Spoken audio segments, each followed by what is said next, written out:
Arsenio once said, Siya daw ang tunay na tatay ni Balakid. Siya si Hadlang. Nirape niya yung nanay ni Balakid bago niya tuluyang pinaslang.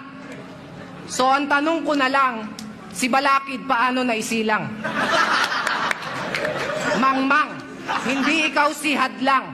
Ikaw si Mangmang. Asawa ni Timang. Tinalo ka ng tinalo ko tapos tatalunin pa kita anong pakiramdam ng pagiging talunan. Okay lang? Kasi nakabingwit ka naman ng veterano, si Badang. Na nag-freestyle lang. Pero kung nagkataon na naganda siya doon, baka ikaw pa yung nabaon.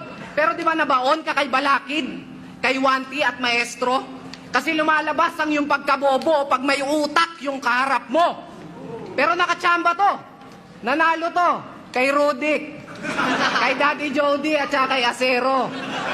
Kasi nananalo lang naman to pag yung kalaban. Gets nyo na siguro yung